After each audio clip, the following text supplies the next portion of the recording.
vamos con Sergio del Molino y con Nuria Luque, nuestra Nuria Luque. No sé si está, he visto, ya está aquí. Está Sergio y está Nuria. Hola a los dos, encantado de hacer un espacio literario, un espacio que nosotros le tenemos mucho cariño y que creemos que la lectura sirve para cuidar y también para curar y por tanto encantado de que estéis aquí con nosotros. Gracias, Nuria. Hola, buenas tardes a todos y a todas. Hoy tenemos el placer y el honor de contar con un invitado de lujo, el escritor Sergio del Molino, periodista de formación y escritor por vocación. En alguna entrevista ha revelado que cuando de niño leía La Isla del Tesoro no aspiraba a ser el pirata, sino el autor de la historia. Y después de la publicación de 12 libros y centenares de artículos periodísticos, ha conseguido ser el autor de muchísimas historias. Hoy lo traemos a nuestro 8º Congreso de Escuela de Pacientes por varios motivos, porque nos encanta su trabajo, porque en su obra encontramos títulos con los que muchas de las personas que participan en este congreso se van a sentir muy, muy identificados, y porque en esta pandemia la lectura ha jugado un papel importantísimo, haciéndonos muchísimo más llevadero el confinamiento y muchísimo más rico el tiempo que hemos pasado en casa. Damos la bienvenida ya a Sergio del Molino. Muchísimas gracias, Sergio, por estar aquí con nosotros y con nuestros pacientes desde sus casas. Bueno, muchas gracias a vosotros por invitarme y a todos los pacientes que están siguiendo el Congreso online. Un placer, un lujo. Gracias, muchas gracias. Sí. Te has quedado congelada. Para Nuria, nosotros, creo. Sergio. Sí. Antes hemos dicho que entre tus personas que están hoy al otro lado se van a sentir identificados. Si te parece, vamos a empezar por el último, que has publicado, si no me equivoco, en pleno confinamiento. Bueno, justo cuando terminó, cuando salió el 28 de mayo, cuando abrieron las librerías, cuando se empezó a funcionar todo, más o menos para la fecha para la que estaba previsto salir. Es un libro que terminé en 2019, que entregué a principios de año y que, bueno, que estaba previsto para la Feria del Libro, que no se ha celebrado ninguna feria y se ha quedado. Pero bueno, pero el libro ha salido y está llegando a los lectores. Ha agotado 3 ediciones en muy poquito tiempo y está funcionando muy bien y es un libro con muchísima relación con lo que estáis hablando aquí en este congreso, en estas jornadas, porque es un libro de un paciente, es un libro que habla de un paciente. Se titula La piel.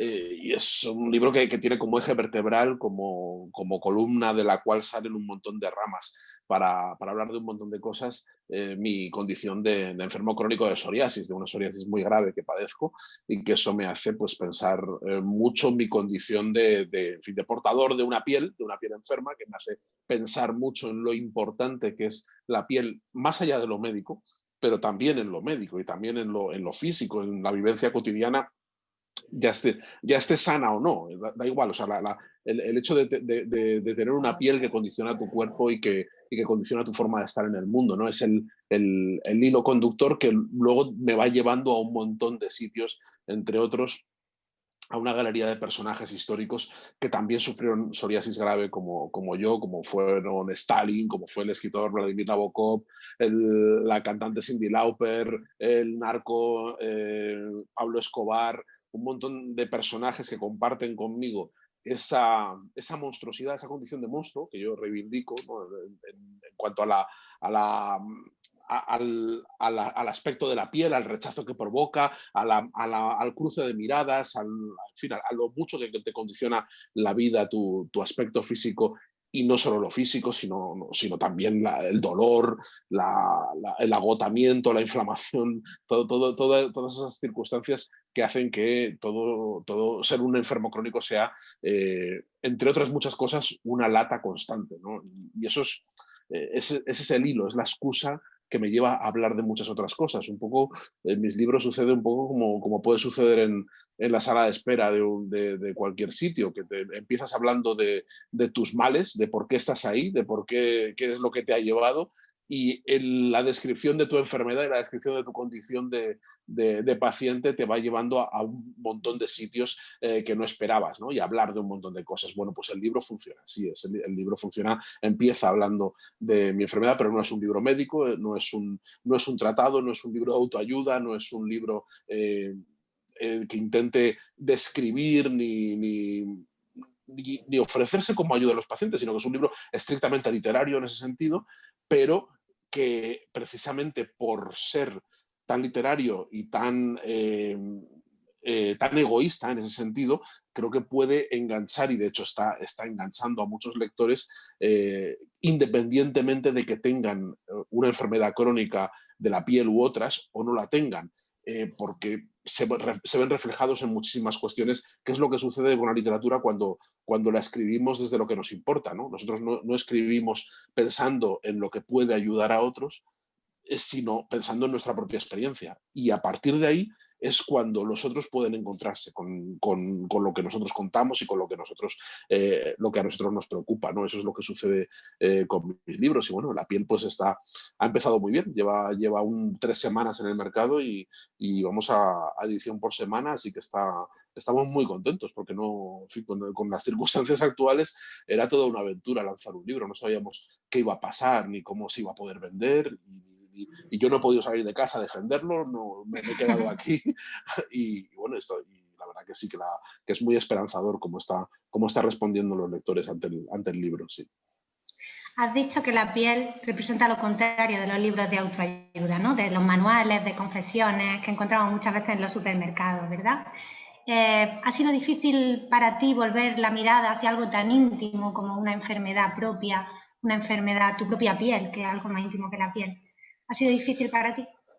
No ha sido difícil porque, primero porque yo ya tengo la barrera del pudor la tengo ya muy superada, y yo creo que además que la lectura es un acto íntimo, no es como dar una conferencia, no es como lo que estamos haciendo aquí, aunque esté en casa y nos está viendo un montón de ojos a la vez, no es como salir a un teatro y a un escenario, es un acto íntimo que tú haces en tu casa y que el lector recibe en su casa, con lo cual se parece mucho más a una conversación íntima. Es muy fácil contar confidencias y es muy fácil desnudarte y hablar con el corazón abierto desde la literatura, cosas que en otra posición, en una columna de periódico o en una intervención en la radio, pues probablemente no haría, ¿no? Me costaría muchísimo más. Pero no me ha costado, sobre todo en este caso, porque es un libro que escrito desde la superación. O sea, no es un libro que hable de la superación de una enfermedad, sino que es un libro que está escrito por un paciente al que ya no le importa, ya no le supone un trauma y ha aceptado su condición de enfermo crónico, cosa que, como todos los enfermos crónicos saben, es algo que suele llevar un tiempecito, ¿no? Que no es algo fácil el saber que esta condición te va a acompañar toda tu vida, sea lo que sea, sea grave, sea más o menos llevadero, sea más o menos leve, afecte a lo que afecte, el hecho de estar sometido a una disciplina de tratamientos, el hecho de estar sometido a una rutina y a una serie de estigmas que te van condicionando y te van marcando la personalidad de la vida, pues es algo que en fin, que tiene sus altibajos y que cuesta mucho aceptar. Y yo, si escribo, es porque me acepto plenamente, porque creo que la psoriasis forma parte de mi personalidad, de mi cuerpo, de lo que soy, y no tengo el menor inconveniente en escribir sobre ello porque no es una tragedia, o no lo vivo como una tragedia ahora mismo. Yo empecé a sufrir a los 20 años, tengo ahora 40, y yo creo que es un libro que con 20 o 25 años, incluso probablemente con 30, no habría podido escribir, porque yo creo que todavía no estaba demasiado metido en la tragedia de intentar asumir qué diablos me estaba pasando, ¿no? Pero ahora ya me da igual todo. Yo creo que esto también, las enfermedades crónicas te hacen envejecer prematuramente, pero en la mente, es decir, en la cabeza, te hacen tener una posición ya de anciano que ya le da igual decir lo que sea, ¿no? Que es una cosa que a mí una de las cosas que me da más pena es encontrarme con escritores, digo escritores porque es lo que más sigo, ¿no? Escritores muy mayores que ya están de vuelta de todo, de 80, 90 años, que todavía están pensando las palabras en la entrevista, que están midiendo lo que dicen, que tienen mucho cuidado con lo que escriben, con lo que hacen. Digo, hombre, yo creo una ventaja de ser viejo, y yo me considero viejo por mentalidad, uno de esos privilegios es poder decir sobre ti mismo y sobre los demás lo que te dé la gana, ¿no? Y eso es una cosa que yo que a través de la experiencia de la enfermedad, yo creo que me he ido ganando, o al menos he ido he ido enseñoreándome de ello, sí. Sergio, en tu libro dices que no puede rozarse la beatitud sin haber sentido antes la piel crujiente y dolorida. ¿Significa esto que el dolor nos hace mejores? No, en absoluto, en absoluto. El dolor solo nos hace sufrir y en fin, hay que hacer todo lo posible por huir de él, ¿no? Y por aliviarlo, y no tiene nada noble, ni digno, ni purificador. El dolor sencillamente es algo terrible que por suerte yo creo que llevamos mucho tiempo asumiendo. eh, y creo que la medicina moderna tiene, y creo que habéis tenido varias intervenciones en la Escuela de Pacientes en esta edición, que hablan de ello, que es una de las prioridades de la medicina, aliviar el dolor, cosa que no siempre ha sido, ¿eh? No siempre ha sido. Es decir, el dolor pues se entendía que era algo que había que sobrellevar y que era en fin, algo accesorio y que, y que incluso no valía quejarse, que quien se quejaba del dolor era débil, ¿no? Era alguien en fin, que no era no estaba lo suficientemente hecho, ¿no? Yo creo que esa noción la hemos ido apartando, pero no hemos apartado esa noción cristiana de que el sufrimiento nos purifica, el sufrimiento nos hace mejores, en un sentido de que nos hace entender cosas que quien no ha sufrido parece que no ha visto, no ha experimentado, no ha tenido esa revelación. Al fin y al cabo, venimos de una cultura dominada por una religión que está basada en el sufrimiento del Mesías, es decir, de alguien que el fundador de la religión, Cristo, se sacrifica por todos nosotros, y todo el santoral, sobre todo especialmente en el catolicismo, en la versión católica del cristianismo, todo el santoral está lleno de santos que han sufrido mucho dolor en favor de la humanidad, en favor, ¿no? Ese sacrificio, ese espíritu de sacrificio. Entonces hay siempre una noción popular y una noción muy extendida que dice que el dolor santifica, que el dolor purifica, que el dolor nos hace mejores, y eso yo creo que es una idea que la sociedad laica debería erradicar, porque eso nos ha hecho llevar mucho retraso a la hora de atender el dolor, a la hora de intentar aliviar ese dolor constantemente, y ha hecho que no haya sido una prioridad de la medicina hasta hace muy poquito tiempo. Y quizás si hubiéramos tenido otra mentalidad aliviaríamos el dolor de otra forma. Yo creo que no, que el dolor, el sufrimiento no tiene nada que enseñar, ¿eh? Otra cosa es que sea interesante aprender de esas experiencias, aprender de lo que te cuentan, aprender del dolor, porque eso, el dolor es algo que todos vamos a, tanto el dolor emocional como el físico, es algo que vamos a experimentar todos en algún grado, ¿no? Y probablemente intenso a lo largo de nuestra vida. Cuanto más años vivamos, pues más posibilidades hay de que suframos tragedias, desgracias que nos aniquilen emocionalmente y enfermedades que nos devasten en cuanto al dolor. Con lo cual es muy interesante y es muy humano que nosotros busquemos historias de alguien que ha sufrido dolores como los nuestros, o parecidos que podemos asimilar. Pero eso no quiere decir que el que sufre dolor ha aprendido algo, sino que su experiencia nos hermana. Es decir, es lo que hace la literatura, es el poder que tiene la literatura, el poder de acompañar, no de sanar ni de aprender, sino de acompañar. Cuando a alguien le duele y sufre mucho, intensamente algo, se siente terriblemente solo. Y a través de la experiencia de alguien que ha sufrido como él, se siente mucho menos raro, se siente hermano, dice, bueno, es verdad, o sea, tengo derecho a quejarme, o sea, no soy un extraterrestre, hay otras personas que han pasado por lo mismo que he pasado yo, y entonces me puedo entender, y me puedo entender un poco mejor a mí mismo, y puedo estar un poco más en paz, ¿no? con lo que me sucede. Y eso es un consuelo secundario. Al sentirte acompañado, pues te sientes consolado. Pero aprender no se aprende nada, ni se es mejor, ni es mejor alguien que haya sufrido mucho que alguien que no haya sufrido nada en la vida. Son categorías que conviene separar muy tajantemente para no crear mártires y santos constantemente, ¿no? Eso es. Totalmente de acuerdo, Sergio. Y qué familiares nos suenan tus palabras y tus afirmaciones a todas las personas que formamos parte de este congreso. Escuela de Pacientes, donde al final la experiencia es lo más importante, el acompañar, ¿no? Es lo más importante. En tu libro también dices, hablas de los sarnosos, los monstruos, las brujas, los leprosos, ¿no? Que bailan como locos, mientras los cuerdos, los bronceados, pues los miran pues pensando eso, que son los locos. En ese sentido, la enfermedad también nos aporta una serie de quitarnos complejos de encima, ¿no? En cierto modo. Sí, ahí hablo sobre todo de la condición de monstruo, ¿no? De todos los sarnosos, de cómo se ha percibido la enfermedad a lo largo de la historia, y no solo la enfermedad física, la enfermedad mental también, ¿no?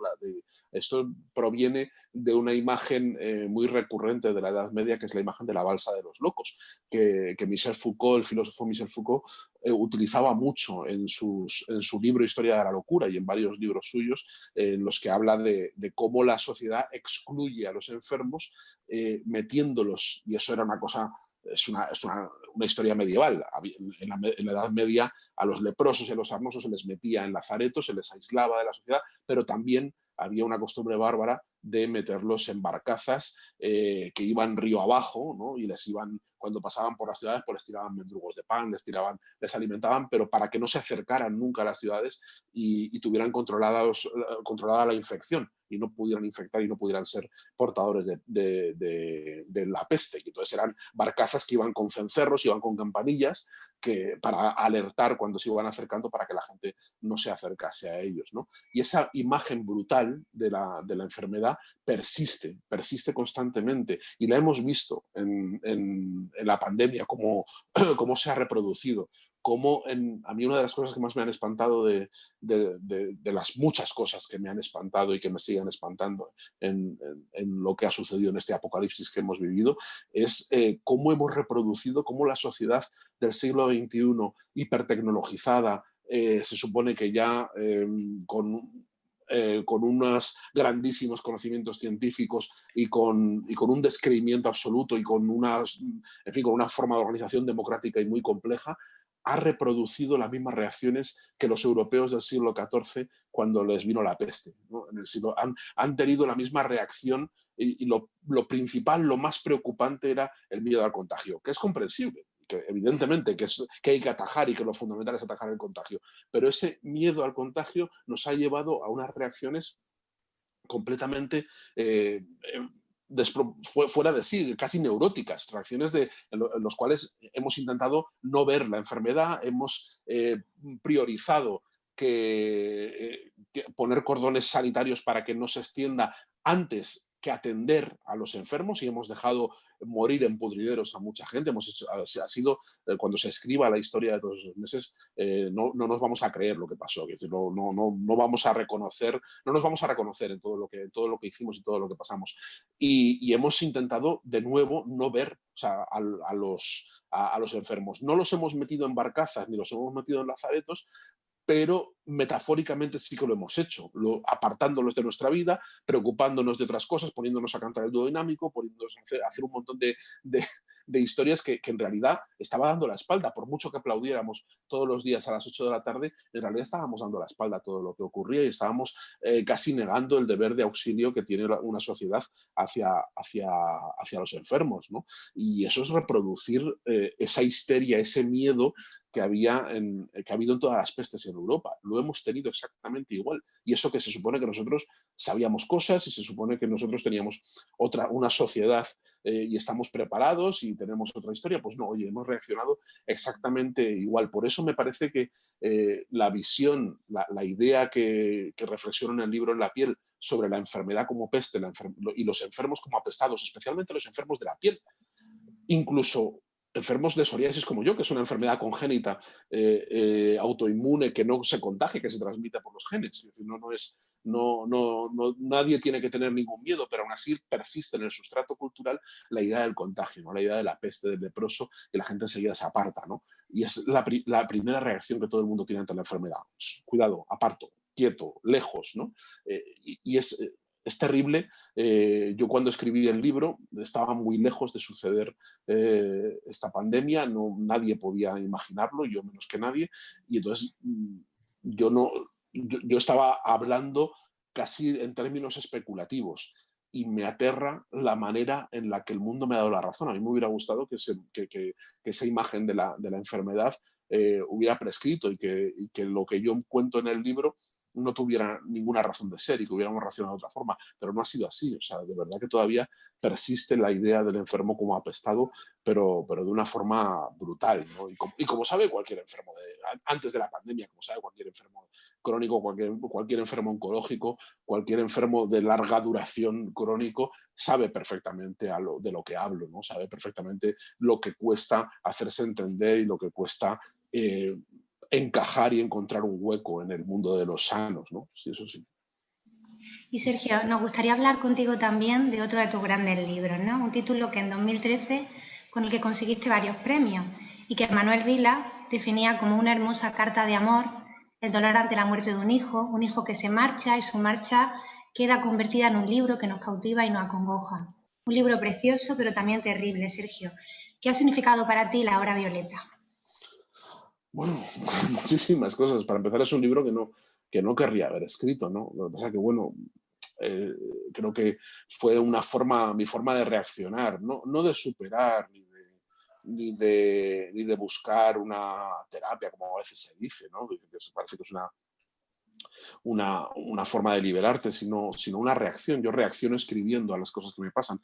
Y cuando enfermó de leucemia mi hijo Pablo y murió, pues yo reaccioné escribiendo. Yo empecé a escribir y salió el libro, salió La Hora Violeta, que es un relato introspectivo en el que cuento el último año de vida de mi hijo, ¿no? Desde el diagnóstico hasta su muerte, desde un punto de vista muy intimista mío,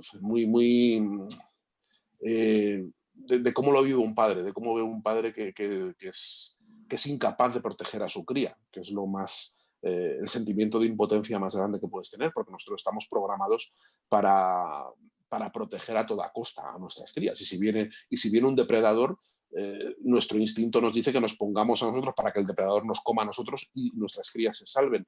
Y cuando viene el depredador, está dentro de tu propio hijo, está dentro de tu propia cría y no puedes hacer nada y nadie puede salvarlo y nadie puede liberarlo de su mordedura, pues el sentimiento de impotencia es terrible. O sea, se te pone todo del revés. Ya no es solo ese tópico que dicen que nadie está preparado para la muerte de un hijo, es que no estás preparado para no poder protegerle, que es lo más básico, lo más elemental, el sentimiento más visceral que tenemos los mamíferos, ¿no? Que para eso estamos programados. Y disfruto de esa frustración es como sale el libro, ¿no? Un libro que yo creía que iba a ser una lectura secreta, yo creía que era un libro que no le iba a interesar a nadie, que se escribía al revés del mundo. Un libro que no tenía ningún mensaje luminoso, que es verdad que es una carta de amor, claro que es una carta de amor, ¿cómo no va a serlo? Es decir, claro que es una carta que yo le escribo a mi hijo Pablo, pero no es un libro bonito de leer, o sí, pero tienes que tener una concepción de la belleza, yo creo que muy refinada y muy especial, no es... Yo pensaba que no, que era un libro que iba a caer en el vacío y me parecía bien además.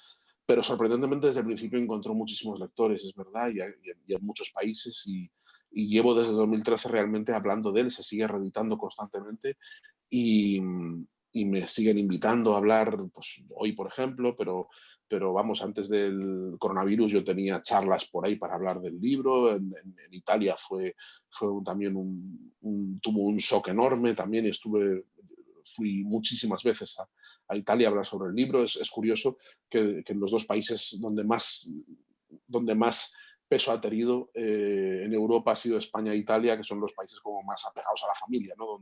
Donde creo que las cuestiones que tienen que ver más con la mama y con los hijos pues pegan más, ¿no? En Suecia, por lo visto, no les importaba tanto. Pero es un libro, es verdad, que tiene mucho de visceral, pero yo ojalá no lo hubiera escrito. Es un libro, me preguntaba qué significa. Pues no lo sé, porque no logro distanciarme. Yo creo que el libro tendría que morir un poco.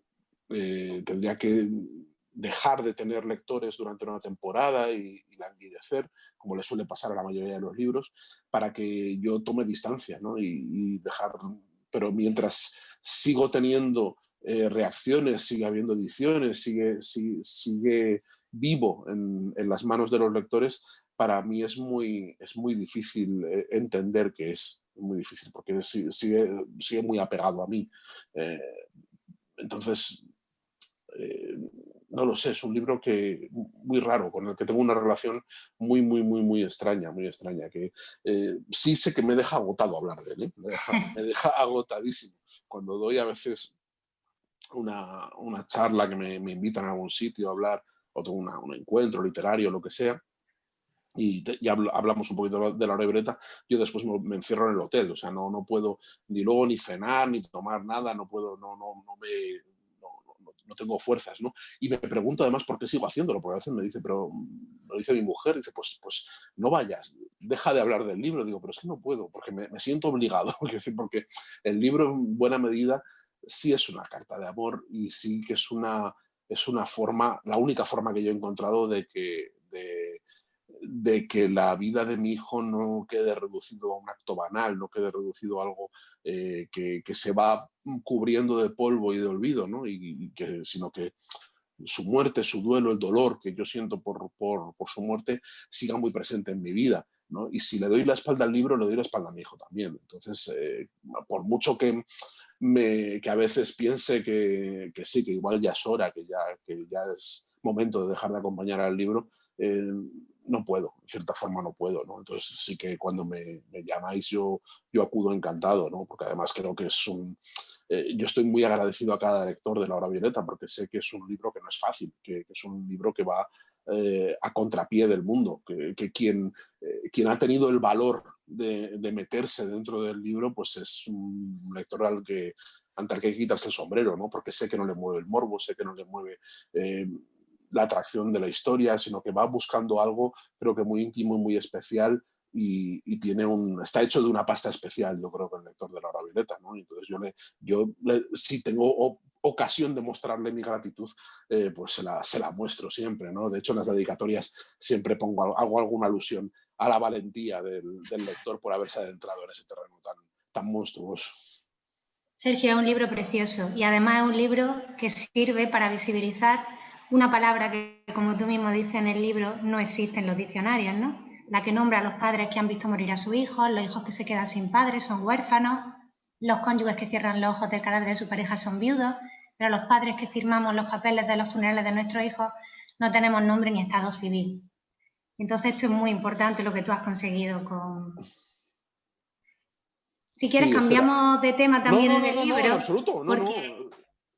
Sí, no solamente porque en La Hora Violeta hay un personaje en concreto que nos resulta muy interesante en este congreso y se trata de Eva. Eva era la compañera de hospital, la chica dulce que se encariña de Pablo, y de ella escriben lo siguiente: gracias a Eva sabemos algunas de las cosas que siente Pablo.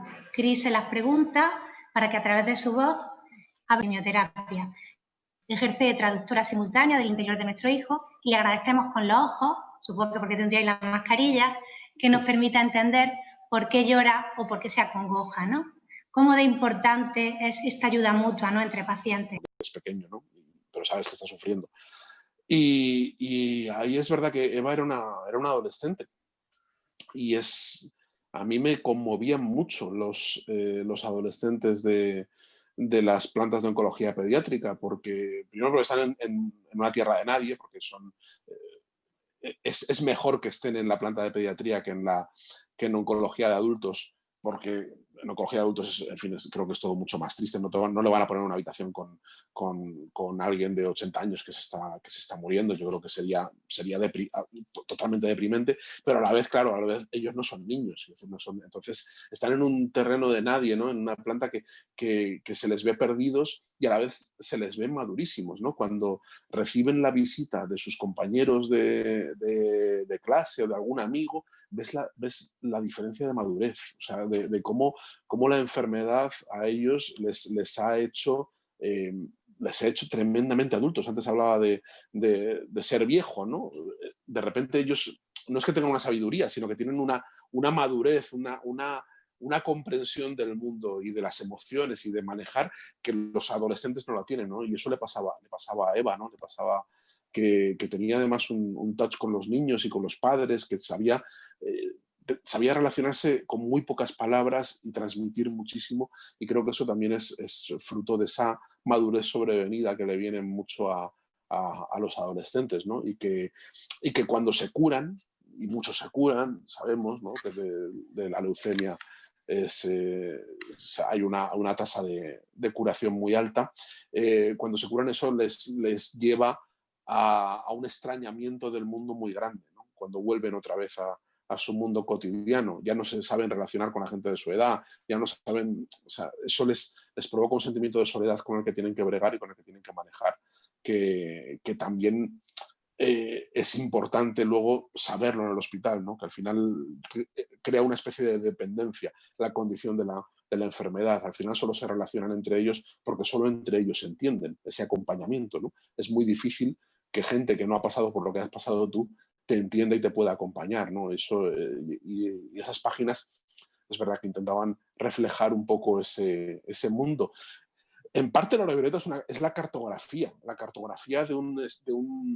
de un mundo, el mundo hospitalario, que es un mundo aparte, un mundo con otras normas, un mundo donde rigen otras formas de relacionarse, otras formas de acompañarse y de entenderse unos a otros, y que ofrece un mapa a los que no conocen ese mundo. Se ofrece un mapa también a quienes creen que el mundo hospitalario funciona, y el mundo oncológico sobre todo, funciona con las mismas pautas que funcionan fuera en la calle. Y no es verdad. Es decir, ahí las emociones son distintas, el acompañamiento es distinto, la comprensión es distinta, y gente que no ha pasado por ahí es muy difícil que lo entienda, ¿no? Y la primera sensación que suelen tener todos es de espanto, terror y de querer salir corriendo y no saber.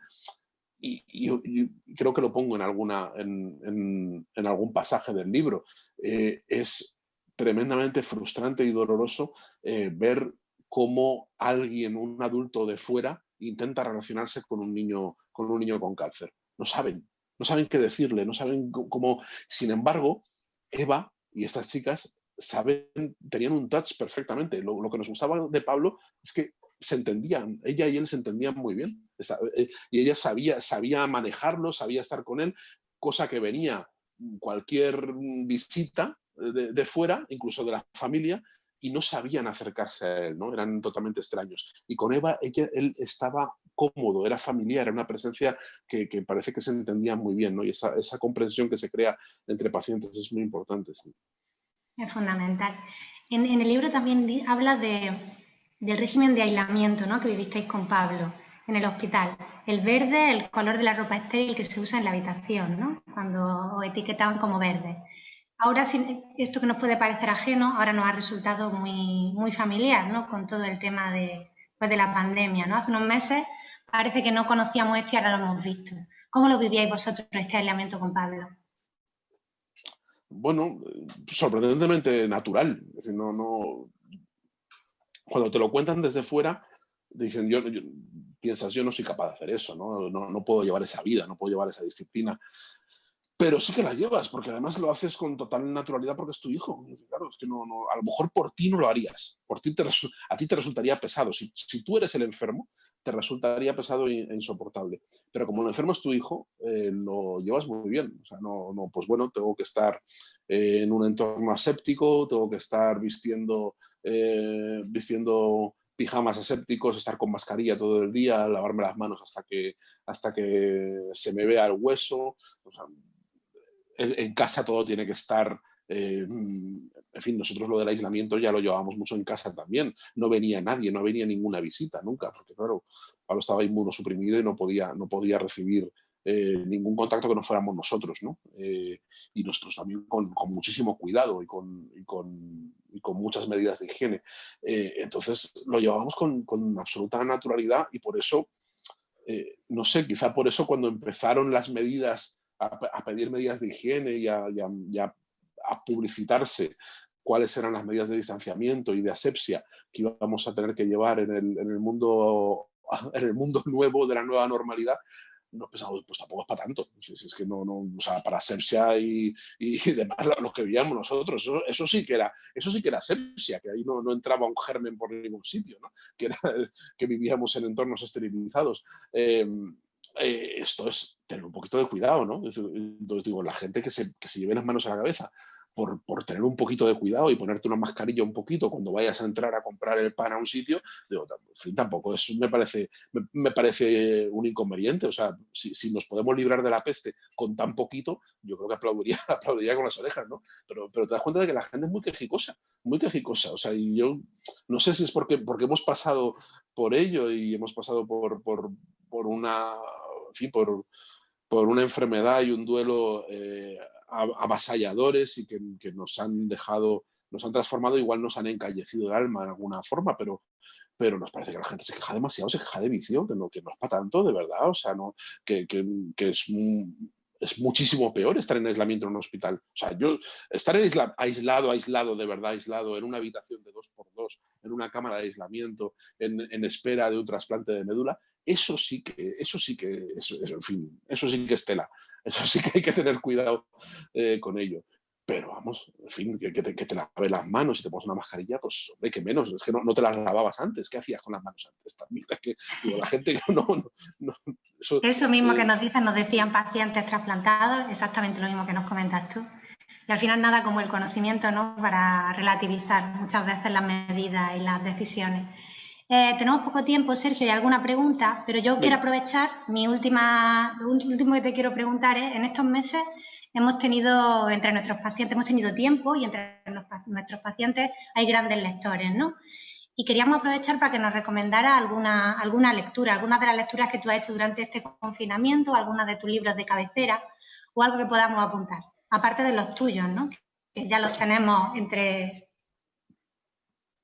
Pues a ver, he leído, o sea, es que claro, he leído muchas cositas. Yo ahora estoy leyendo un libro, aprovechando enfermedades, que es interesantísimo y que es muy revelador para entender el mundo que nos viene o cómo se nos va a cambiar. Se titula El mapa fantasma. Yo estoy leyendo mucho ensayo ahora mismo. El mapa fantasma de Steven Johnson. Es un ensayo que ha salido en Capitán Swing, que es una editorial de ensayo maravillosa y que cuenta, está muy bien escrito, fue uno de los bestsellers del New York Times en el año pasado, en el 19, y cuenta la epidemia de cólera de Londres de 1854, que es una epidemia que contó Charles Dickens y contaron un montón de escritores, y cómo esa epidemia cambió la forma de diseñar las ciudades, cambió la forma de gestionar las ciudades y diseñó el mundo actual.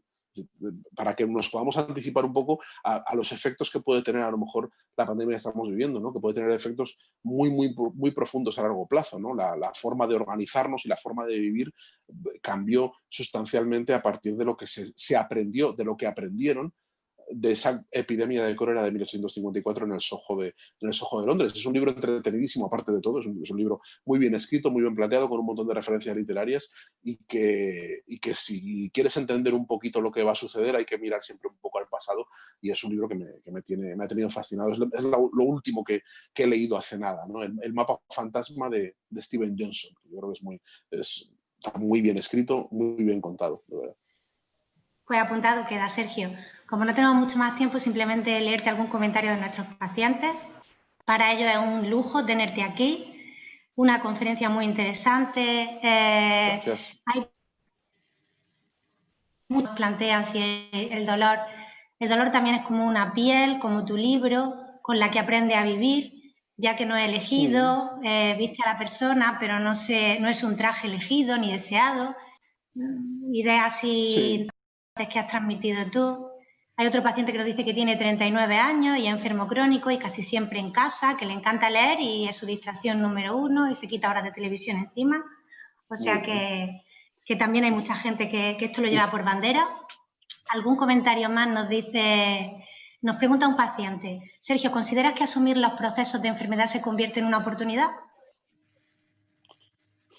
No, es una forma no es una oportunidad, es una forma de conocerte a ti mismo, de aceptarte a ti mismo, ¿no? Y es una forma de entender que hay cosas fatales y que el destino existe y que no puedes luchar, y que es muy saludable en términos mentales y en términos de personalidad asumir que sí, que tu condición de enfermo la tienes ahí y que forma parte de ti.